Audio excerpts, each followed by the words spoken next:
quero ler com vocês Abacuque, profeta Abacuque, capítulo 2, verso 3.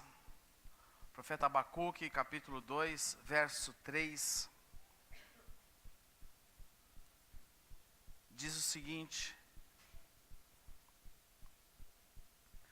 porque a visão ainda está para cumprir-se no tempo determinado, mas se apressa para o fim, e não falhará.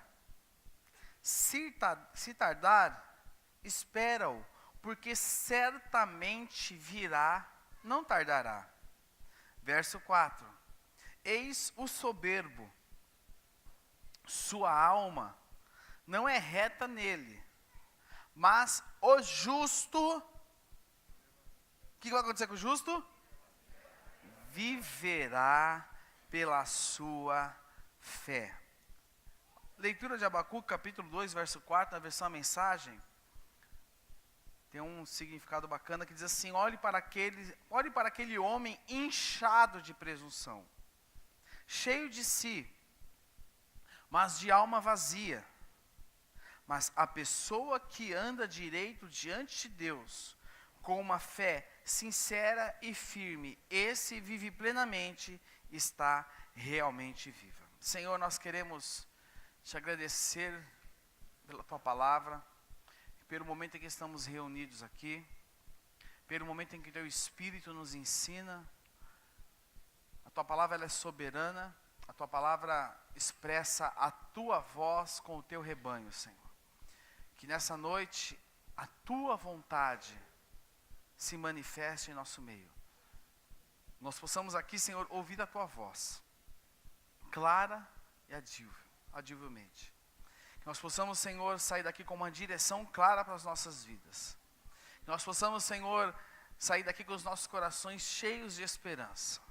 Porque a tua palavra nos conduzirá ao local que o Senhor quer que cheguemos, meu Pai. Que nessa noite o teu Espírito fale em nossos corações.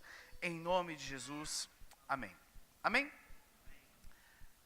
Ainda pensando sobre o justo, falando sobre o homem que é justo diante de Deus, o homem que é lavado e remido no sangue de Jesus, o homem que tem sobre a sua vida a marca do sangue do Cordeiro, o homem que sobre a sua vida não existe acusação, o homem que em sua vida não existe nada em que o diabo possa apontar o dedo e acusá-lo, porque ele é justo diante de Deus, justificado pelo sangue do Cordeiro. Nós vimos alguns domingos atrás que a oração de quem? Ela é o quê? Poderosa e eficaz. Nós vimos também que o crescimento do justo é como o cedro do Líbano. Que o justo cresce como o cedro do Líbano e floresce como a palmeira. E nessa noite eu quero falar com vocês sobre como o justo vive. Como o justo vive. O justo tem a fé como meio de sobrevivência. Nós vimos aqui o profeta Abacuque falando que o justo viverá pela sua fé. Nós observamos também em Hebreus capítulo 10, verso 38, que o escritor aos Hebreus diz também que o justo viverá pela fé. E também o apóstolo Paulo, na sua epístola de Romanos, ele diz também que o justo viverá pela fé. Ou seja, Deus nos deixa claro que o justo, aquele que é justo diante dele, a sua maneira de sobreviver é pela fé. É crendo nele. É uma maneira diferente. O justo é diferenciado. Porque, embora todo contexto de vida que ele esteja passando, a palavra afirma que ele vive pela fé. E o justo, tendo o estilo de vida diferenciado, sendo uma pessoa que vive pela fé, que não vive pelo que vê, que não vive pelo que sente, que não vive pelo que respira, que não vive pela sua situação do dia a dia, mas que vive de maneira diferenciada. Eu quero ler com vocês a história de um personagem bíblico que nos deixa muito claro e nos traz um exemplo muito claro disso, que está lá relatado em Gênesis capítulo 12, verso 1, que o nome desse personagem é Abraão. Gênesis capítulo 12, verso 1.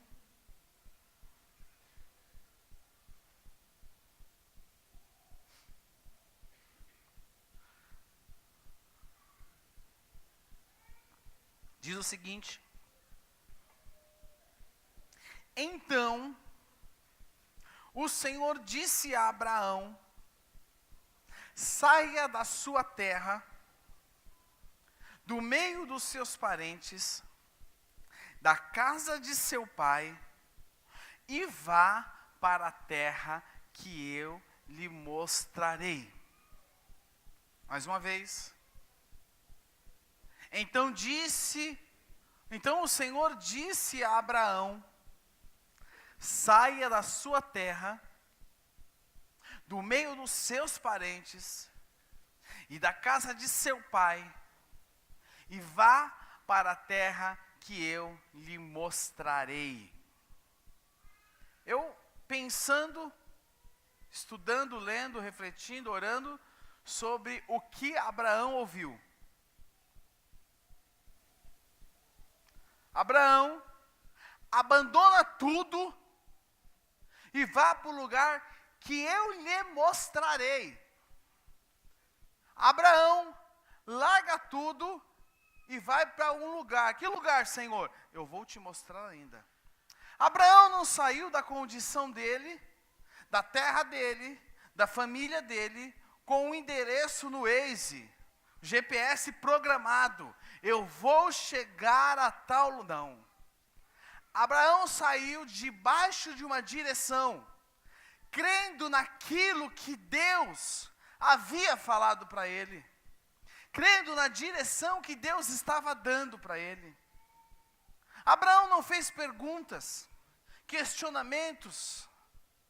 Deus falou: Abraão, seguinte, cara, sai da tua terra, do meio da sua família, dos seus parentes, sai da casa do seu pai e vá para o lugar que eu vou te mostrar. Abraão não para e olha, faz algumas perguntas para o Senhor. Senhor, beleza, nós vamos. Tá, mas eu preciso saber o seguinte: eu levo roupa para quantos dias? Sara é muito preocupada, leva roupa para frio, para calor, o que a gente faz? Senhor, tá bom, mas e aí? Levo comida, o que eu faço? Abraão não questiona as condições do seu caminho, as condições do seu destino, mas Abraão, nós observamos que ele confia. Confia. Eu não sei te dizer a reação do coração de Abraão, mas o que ele demonstra é que ele confia. Confia naquilo que Deus fala para ele. E Abacuque fala que o justo viverá pela fé. E é muito interessante o ponto de vista que nós, leitores, hoje de Gênesis, quando lemos sobre Abraão, sobre o contexto dele, principalmente aqui, quando Deus fala para ele largar tudo, some Abraão. É muito interessante o ponto de vista que nós temos.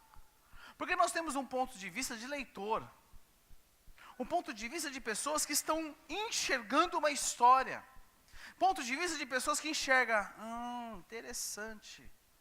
Mas existe um contexto, meus irmãos, existe um contexto por trás disso, existe uma entrega, existe lágrimas, existe o deixar para trás, existe um confiar, existe ir para um lugar que eu não sei aonde que é. Existe muita coisa, mas algumas coisas que eu percebo que Abraão deixou de lado. A primeira coisa é o controle. Eu percebo que a partir do momento em que Deus fala para Abraão largar tudo, Deus fala assim: Abraão, larga o controle da sua vida. Abraão, larga o controle desta situação. Eu e você somos viciados em controle. É ou não é? Quem aqui é viciado em controle, levanta a mão. Eu sou. Ah, irmãos, é misericórdia, né? Só meia dúzia é viciado em controle, e o restante? Tá tudo na nice, tá tudo beleza, tudo... não, tô beleza. Quem aqui é viciado em... Tem que ter controle, levanta a mão, irmão. Larga a mão. Isso é... Nós somos viciados em controle. A gente quer ter controle de tudo. Não é verdade? Você compra um cachorro para controlar ele, para pôr coleira, para controlar. Vem cá. Não é verdade? Nós somos viciados em controle. Nós não gostamos. Você gosta de ficar na dependência de alguém? Nós não gostamos de ficar na dependência de alguém. Você gosta de esperar alguém? Se marcar com você 9 horas, que hora que é? 9 horas. Não é 9, nem 9, 9:02, 9:10, 9. É 9 horas. Nós não gostamos de depender. Eu lembro até hoje que o primeiro encontro, lembra, Fabiana? Primeiro encontro nosso, a gente foi, não sei onde nós fomos. Onde nós fomos, Fabiana? Eu lembro que teve um problema, né? Teve um problema, ela atrasou 2 horas. Lembra, Fabiana? 2 horas.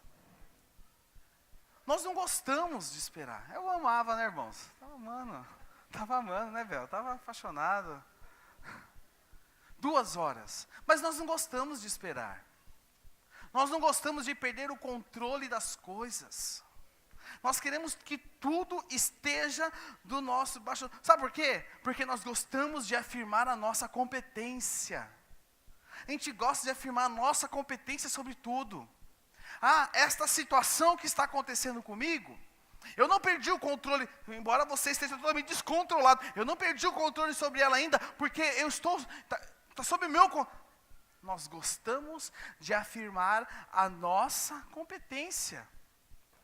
Dentro do nosso controle, nós gostamos de saber o que as coisas vão acontecer a todo momento.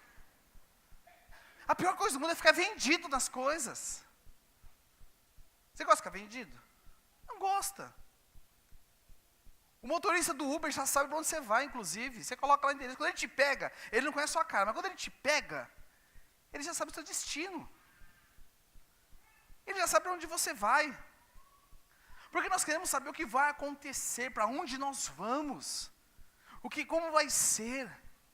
Sabe uma coisa que acontece? Sabe porque muitas vezes a nossa cabeça fica em parafuso porque nós perdemos o controle das coisas. Sabe por que muitas vezes a gente fica desanimado? Porque nós perdemos o controle das situações. Sabe por que muitas vezes a gente fica desesperado e acha que está acontecendo alguma coisa fora do normal? Porque nós perdemos o controle. O homem é viciado em controle. O homem é dependente de certeza. A incerteza traz incômodo sobre o coração dele. O homem é viciado em depender de garantias. Ele vai trabalhar, ele precisa de garantias. Garantias. E quando não existem mais garantias no seu contexto de trabalho, o que acontece? Estou pensando em pedir a conta. Por quê? Porque não tem mais garantias. O homem precisa, ele é viciado nisso. O homem é daquela situação que tem que dar certo, porque se não der certo, eu tenho que arrumar um outro caminho. Irmãos, presta atenção. Nós lendo aqui Gênesis 12:1, beleza, Abraão. Vai, Abraão, confia, vai. Não é verdade? Quando você vê alguém passando por uma situação, confia, irmão. Confia. Mas e quando é com você? Nós queremos que tudo dê certo. Quem aqui entra num projeto para dar errado? Nós entramos em projetos para que eles deem certo. Porque nós somos viciados em controle. Nós queremos, sabe o que também? Explicação. Tudo para nós tem que ter uma explicação. A gente não observa, Deus, por que eu estou indo? Será que Deus falasse com você, mas por que, Jesus, eu tenho que ir? Mas fala o local, pelo menos. É perto de onde? Nós queremos explicação da lógica das coisas. Ao observar o seu contexto de vida, situações difíceis, a gente quer saber o porquê que aquilo está acontecendo comigo. O porquê que isso está acontecendo. Por que, Jesus? Por que que isso está acontecendo comigo? Nós não aceitamos mudança. Para nós a mudança é um monstro que nos engole vivo e nos mata. As mudanças que Deus traz sobre as nossas vidas são mudanças que vêm para o nosso crescimento. Precisamos entender as mudanças. Precisamos entender aquilo que é o propósito de Deus para as nossas vidas. Toda a gente quer explicação. Por que eu estou passando por isso? Por que eu estou... Eu não sei, eu acho que eu grudei chiclete. Não, eu grudei chiclete na cruz. Eu acho que eu grudei chiclete embaixo da cadeira da igreja. Eu não sei. Acho que no dia da Santa Ceia eu distribuí pão de queijo. Eu não sei o que aconteceu. Mas eu quero explicar tudo. E sabe uma coisa que também nós somos viciados? Nós somos viciados em outra coisa. Nós somos viciados em apoiar as nossas expectativas no futuro. Porque o futuro que eu projetei para mim é esse. Mas não está acontecendo, então eu me frustro. Eu começo a pensar diferente. Não é o que eu planejei para a minha vida. Não é o que eu planejei para você. Nós somos mimados e melindrosos. Eu sou mimado e melindroso. Porque eu quero que tudo seja do meu jeito. Tudo tem que ser da maneira que eu projetei. Não sei se é assim com você, mas comigo é assim. Será que Abraão projetou isso? Como será que estava o projeto de Abraão? A vida. Abraão levava uma vida. Ele vivia. E Deus muda toda a agenda de Abraão. Presta atenção. Deus é especialista em rasgar a nossa agenda. Porque Ele tem uma agenda para a gente. Ele é especialista em rasgar as nossas... Ah, mas Deus frustra os nossos sonhos. Sim. Porque os sonhos dele são maiores do que o nosso. Mas Deus frustra as minhas expectativas? Sinto lhe informar. Sim. Porque Ele tem muito mais expectativa a seu respeito do que você nele. Deus tem expectativa sobre nós. Deus tem expectativa sobre a sua vida. E muitas vezes quando nós não vemos as coisas acontecer do jeito que planejamos, do jeito que achávamos, do jeito que era para acontecer, entra em nós um sentimento de culpa. Entre nós o sentimento de que Deus está me castigando. Porque foge do controle. Foge do controle.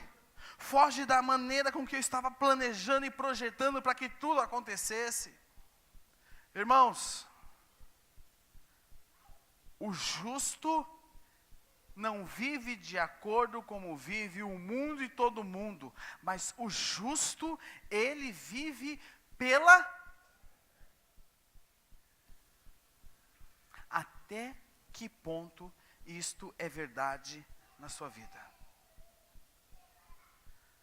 As notícias, as situações, elas têm o poder de mudar a nossa vida noite por dia.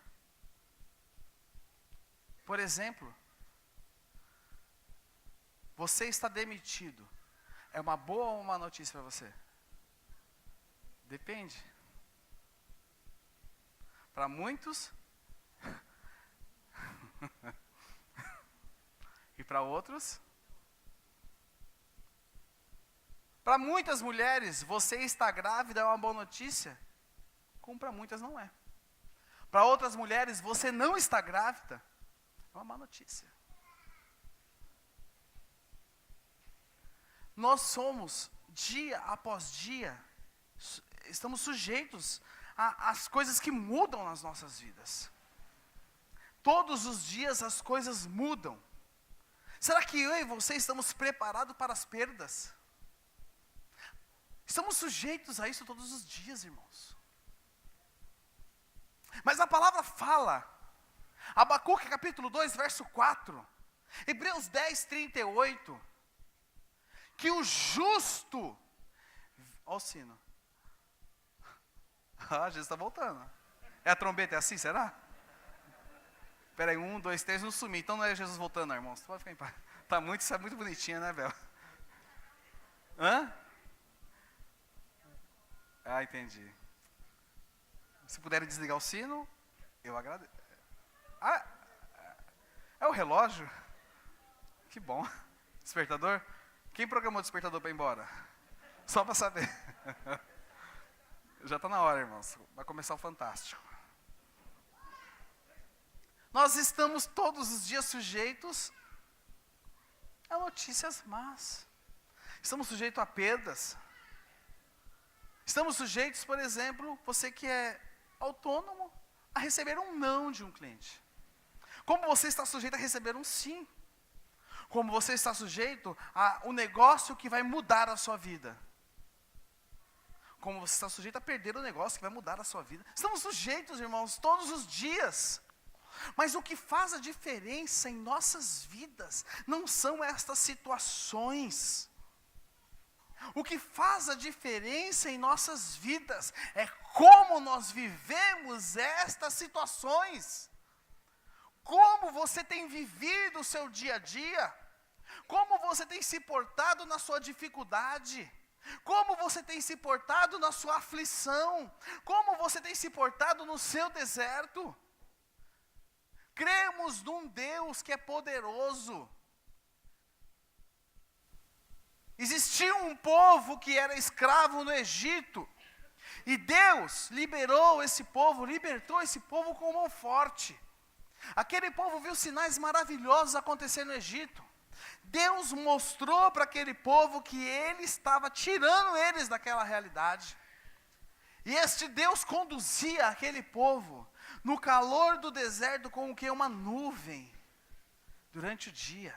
E à noite, na noite fria, e quando eles não podiam enxergar a nuvem, Deus colocava à frente deles uma coluna de fogo que servia para guiá-los e aquecê-los. E quando aquele povo tinha fome, irmão, sabe o que acontecia? O alimento vinha do céu. E quando aquele povo tinha sede, sabe o que acontecia? A rocha matava a sede deles. Porque é o Deus que age no impossível. É o Deus que tem o poder de mudar situações. Quando os meus olhos, os seus olhos estão no Senhor, e não nas situações que estão ao nosso redor, o Senhor tira água da rocha, manda alimento do céu, faz milagre, irmão. Deus é especialista em surpreender o seu povo. Deus é especialista em te surpreender. Mas sabe, meus irmãos, esses 3 pontos atrapalham a nossa vida: o controle, as expectativas e as explicações. O que atrapalha a nossa fé são essas 3 coisas. Tudo nós queremos ter o controle. Tudo tem que ter uma explicação. E tudo tem que estar dentro da nossa expectativa. Tudo tem que estar dentro disso. Uma pergunta: você perde o sono com uma situação difícil? Que bom, não sou eu, né? Porque se você não perdeu o sono, é isso que você tem fé. O sono do justo. Eu tive um soninho do justo agora à tarde, mas aí me acordaram. Presta atenção. Quando você se deitar e dormir em paz, quer dizer que você tem fé. Precisamos, meus irmãos, confiar no Senhor. Deus tirou da mão de Abraão o controle. Deus tirou das mãos de Abraão as explicações. E Deus tirou das mãos de Abraão a agenda dele. Vá para a terra que eu lhe mostrarei. E o que Deus quer falar com você nessa noite? Deus está te chamando para uma vida de total vulnerabilidade. Deus está te chamando para uma vida de total dependência. Deus está te chamando para uma vida onde você olhe somente para Ele, onde você deite e durma. Deus está te chamando para uma vida onde as perguntas e as respostas não estão mais dentro do seu controle, mas estão debaixo do controle dEle.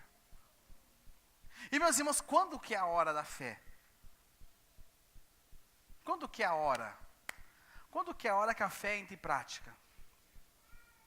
A fé entra em prática quando você deixa de confiar na sua força, no seu talento, na sua capacidade e começa a confiar em Deus. É a hora que a fé entra em prática. Quando é que a fé entra em prática? Quando eu entendo que o meu jeitinho não pode resolver nada, mas somente a confiança e a dependência dEle. A fé entra em prática, meus irmãos, quando a lógica das coisas não explicam mais nada. Existem situações na minha vida que a lógica não explica. Aí é a hora do quê? Da fé. E a hora da fé é essa. Sabe quando é a hora da fé? Quando tudo desmorona. Quando a casa cai. Quando você fala, deu ruim. Essa é a hora da fé. Quando eu perco o controle. Essa é a hora da fé.